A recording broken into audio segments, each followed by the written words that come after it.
My parents gave my sister $95K to study in Paris and told me, "You don't deserve any help." So I cut off them and continued with my life. 4 years later, my sister passed by my $10 million house and called my dad crying. The crystal chandelier threw dancing shadows across the mahogany table, and my mother's voice sliced through the comfortable hum of conversation like a knife through butter. "95,000 for Victoria's studies in London," she announced, raising her champagne flute toward my older sister. "Oxford deserves nothing less than perfection." The clinking of silverware stopped. Heads nodded around the table. Aunts, uncles, cousins, all murmuring their approval like a well-rehearsed chorus. My fork hovered halfway to my mouth, prime rib growing cold on the bone china. Victoria beamed, her honey blonde hair catching the light just right, practicing her British accent between sips of sparkling cider. Then I spoke. The words came out quieter than I intended. "What about me?" My mother's eyes finally found mine across the table. She didn't blink, didn't soften. "You don't deserve any help, Scarlett." The air turned thick. Perfume, filet mignon, and suffocating silence pressing down on my chest. I smiled, I nodded, and I let that moment sear itself into my memory like a brand. That was the last family dinner I ever attended. 4 years later, when my sister's Mercedes crawled past my $10 million estate in Greenwich, Connecticut, she called my father, sobbing. None of them had any idea what I'd done to get there. When I was 9, birthdays meant watching someone else blow out the candles. Victoria's celebrations always featured professional photographers, designer dresses, and my father's speeches about her unlimited potential. Mine came with a Metro card and a lecture about self-reliance. I remember the subway conductor's name, Leonard. He'd wave at me every morning as I squeezed through the turnstile, backpack digging into my shoulders like weights I wasn't ready to carry. The seat next to me stayed empty. No one wanted to sit beside the kid with secondhand sneakers and yesterday's lunch. At home, everything orbited around achievement. Mother measured love in accolades. Father measured it in profit margins. When Victoria joined the Yale Young Global Scholars Program, Mother called it destiny manifesting. When I built my first website at 12, she called it a cute little hobby. Nothing serious. She'd peek into my room, wrinkle her nose at the tangle of Ethernet cables and coding notebooks scattered across my floor. "Try something that matters, Scarlett. Something people actually see." Victoria got the MacBook Pro, the master bedroom with the bay window, the family's attention like a spotlight that never dimmed. I got the leftovers, proofreading her college essays at midnight, fixing her iPhone when she dropped it, running to the drugstore in the rain because she needed emergency face masks. Mother said I was helpful. Father said I was practical. Neither word felt anything like love. The summer I turned 14, I won the New York City Youth Coding Championship. I printed the certificate myself because the email said, "Congratulations, Scarlett Hayes, first place, advanced division." I showed it to Father while he was waxing his BMW in the driveway. He glanced at it, nodded once, and said, "Well, that's a start. Keep building on it." Mother never asked what I'd built. Victoria posted about her acceptance into a summer program at LSSE that same evening, and our family group chat exploded with congratulations until my phone's battery died. Not one message was for me. Dinner conversations always circled back to her. Victoria's professors, Victoria's internships, Victoria's charm. When I tried to speak, Mother would interrupt with, "Oh, Victoria mentioned that exact same concept last week at brunch." So I learned to let silence do the heavy lifting. It hurt less than the interruptions. By 16, I'd built an app that helped low-income students navigate scholarship applications. The Stanford Advocate called it innovative youth activism. Mother called it time you could have spent on SAT prep. She framed the article, but only because our last name appeared in the headline. At my high school graduation, they sat in the front row. Pressed suits, pastel sundresses, perfect smiles for the Instagram photos. Victoria waved at a friend across the auditorium while my name echoed through the speakers. Scarlett Ann Hayes, summa cum laude. Nobody stood, nobody cheered. I clutched my diploma like evidence, not celebration. That night, Mother hugged Victoria and whispered loud enough for me to hear, "I'm so proud of both my daughters, but especially you, sweetheart. You're going to change the world."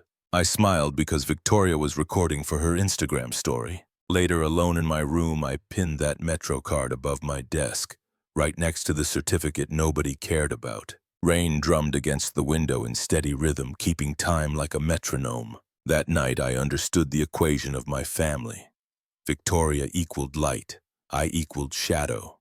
The night of the London dinner, the dining room smelled like ribeye and red wine. Victoria sat across from me, her face glowing under the chandelier, rehearsing British slang while Mother corrected her pronunciation between bites. I'd spent the day troubleshooting code for a local nonprofit's website, my fingers still smelling faintly of coffee and soldering flux. Father cleared his throat, commanding attention. We've finalized everything. $95,000 for tuition, housing, and airfare. Victoria deserves to focus on her education, not finances. He delivered it like a press release, not a family discussion. Mother nodded, her pearl necklace catching the light. It's what any good parent would do. My brain stumbled. $95,000, the full amount. My fork clattered against my plate. That's the entire budget. Father nodded once. Of course, it's an investment in her future. The word investment lodged in my throat like a stone. I forced myself to breathe, to stay calm. I'm short $3,000 for my state university housing deposit. If I could borrow it, I'd pay you back by Christmas. Mother didn't look up from her wine. You don't deserve any help, Scarlett. The words landed soft but sharp, like glass breaking underwater. Even Victoria stopped smiling. I waited for Father to correct her, to say she'd misspoken. He didn't. He just refilled his glass and said, "We invest where we see returns.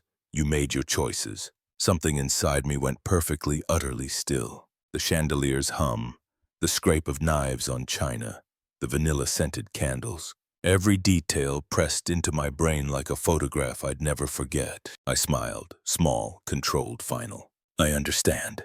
Nobody responded. The moment folded in on itself like a file being closed and archived forever. When I stood, my chair scraped across the hardwood loud enough to make Uncle Richard flinch. Outside, the Connecticut air hit my face cold and clean. Rain had started, tapping against my windshield like fingers counting down to something inevitable. By the time I reached my dorm, my phone was buzzing. Texts from Mother. "Don't be dramatic, you'll regret this attitude." I turned the phone face down and watched the screen go dark. That was the night I stopped asking for fairness. That was the night I started building something they couldn't claim credit for. The next morning, I deleted every family contact from my phone. No ceremony, no tears, no goodbye post, just names disappearing into white space. The silence felt cleaner than any apology ever could. My dorm room at UConn was small enough that I could touch both walls with my arms spread. The radiator clanked every 11 minutes. The walls smelled like industrial cleaner and my roommates burnt popcorn. I made instant coffee, opened my laptop, and created a new folder, Life Blueprint. Inside, 3 files. Income streams, expenses, projects. I wasn't sure what I was building yet, only that it would work better if nobody else had access. By day, I poured coffee for stressed college students, fixing the cafe's router when it crashed. By night, I coded under my desk lamp, rain constant against the window. I tracked every hour, every dollar, measured life in small, provable returns. My only rule, document everything. When people create gaps, data fills them. 3 months later, I landed a part-time position at a tech startup in New Haven. Glass walls, standing desks, the smell of ambition and fresh paint. My badge read Tech Forward Solutions Junior Developer. 15 people shared that office, but after midnight, it belonged to me. I stayed late testing code until dawn turned the sky purple. That's when Cameron noticed me. He leaned over my monitor one night, watching lines of code scroll past. "You're optimizing logistics algorithms?" I nodded. "Just a side project." He grinned. "Make it your main one. If it works, we pitch it to the partners." We did. 3 weeks later, Tech Forward had a prototype and I had a name for the system, Rootwise. We tested it with small businesses, bakeries, florists, courier services. Each data set I cleaned felt like reclaiming a piece of control I'd lost at that dinner table. I kept everything, notes, testing logs, client feedback, fuel efficiency reports. When the pilot succeeded, Cameron called it innovation. I called it proof. My roommate Zara sometimes brought takeout to the office. You're obsessed, she teased, handing me Thai food. I'm building distance, I replied. From what? From needing permission. The months blurred into graphs and quiet victories. My therapist, Dr. Callahan, taught me the vocabulary for what I'd survived. Conditional love, emotional neglect, scapegoat dynamics. Your parents didn't reward you for existing, she said gently. They rewarded you for being useful.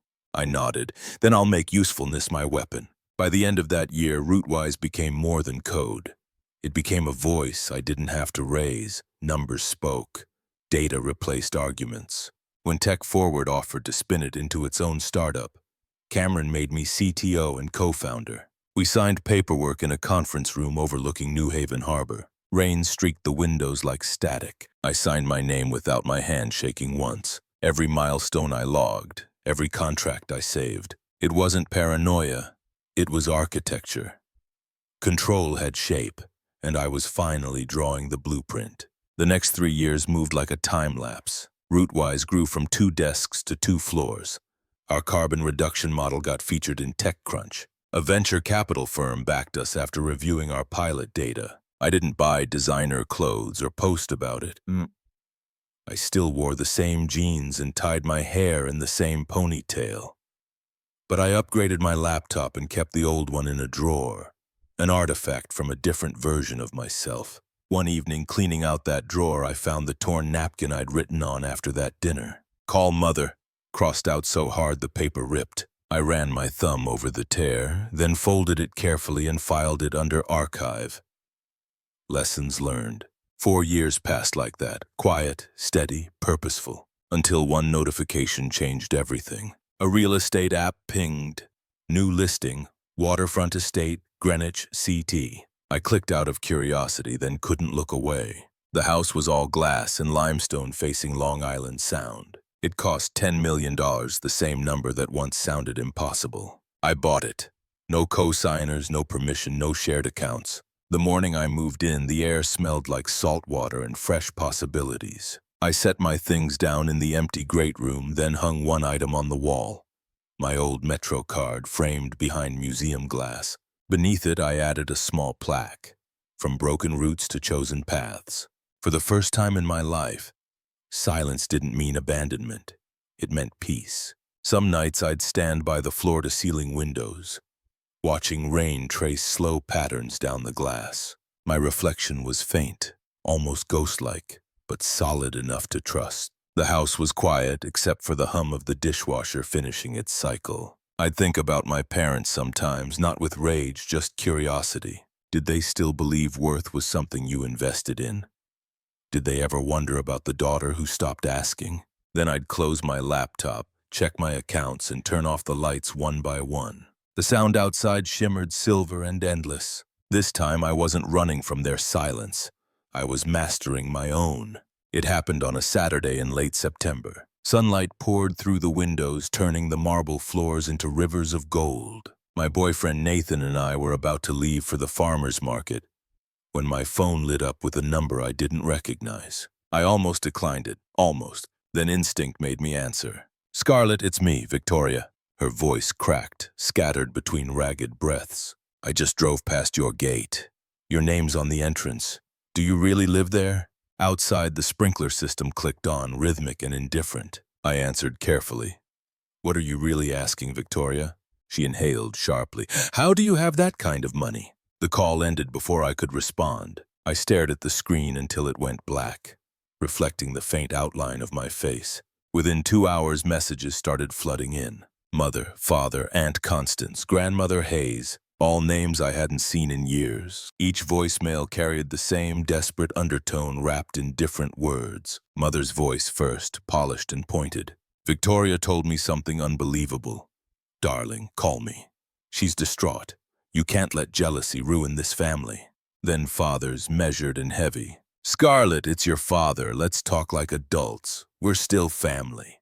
That word again, family. It only appeared when they needed something. By evening, a courier delivered a letter on cream-colored stationery.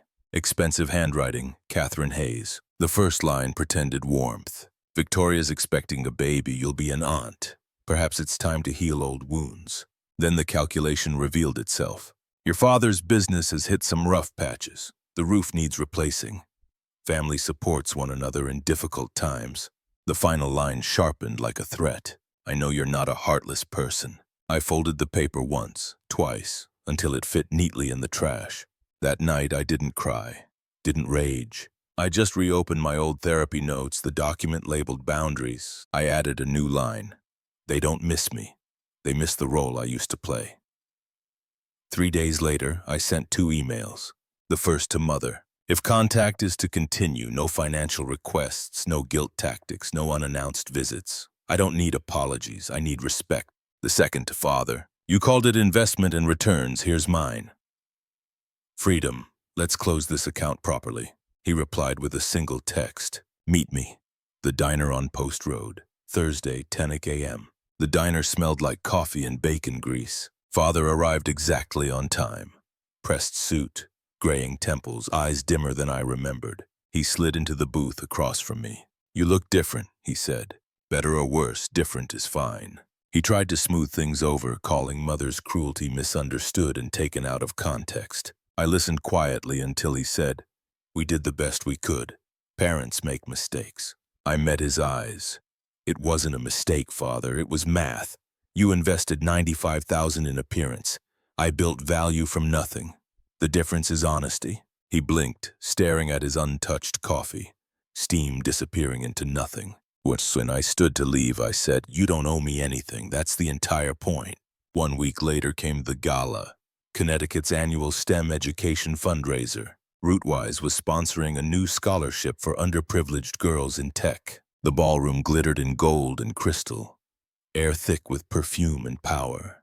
Nathan squeezed my hand. You ready? I nodded, spotting them before they saw me. Mother in pearls, Victoria in pale blue silk, her pregnancy just starting to show. They approached with smiles designed for the crowd. Mother's voice was honey over steel. We came to support you. You've done remarkably well. But remember, true success means lifting others up. Victoria's preparing for motherhood and your father's still dealing with that roof situation. I let her finish. Then I turned to the event coordinator and said calmly, excuse me, I'd like to make an announcement. A staff member appeared with the envelope I'd prepared that morning. I took the microphone, steady and clear. Tonight I'm making a personal contribution. $95,000 to fund scholarships for young women told they don't deserve help.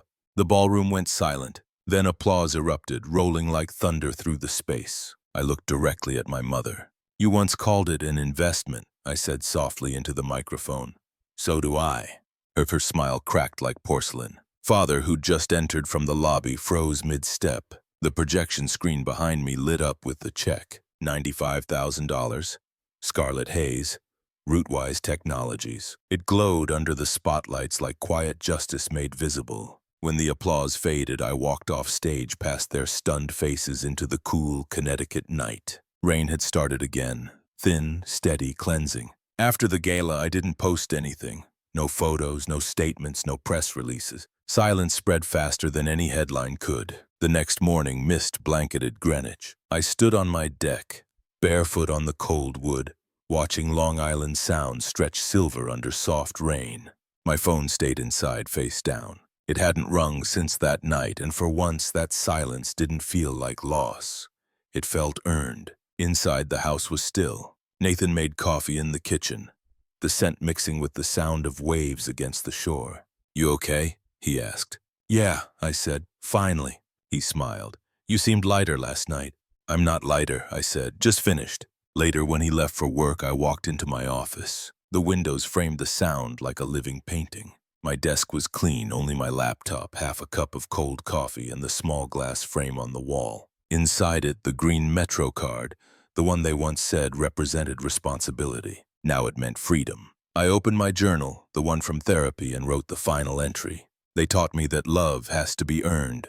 I learned that peace doesn't. A heron crossed the water outside. I watched it disappear into the fog, wings beating slow and sure. I thought about everything that led here. The quiet nights coding under fluorescent lights, the rejection disguised as parenting, the endless need to prove worth, and how none of it controlled me anymore. In the distance, Thunder rumbled somewhere beyond Greenwich's calm shores. I closed my laptop, turned off the lights, and sat by the window, just listening. The rain no longer sounded like the night I drove away from that dinner. It sounded like the life I chose instead. They once told me I didn't deserve help. Maybe they were right, because what I needed wasn't help.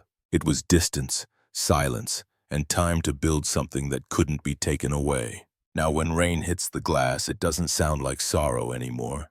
It sounds like proof.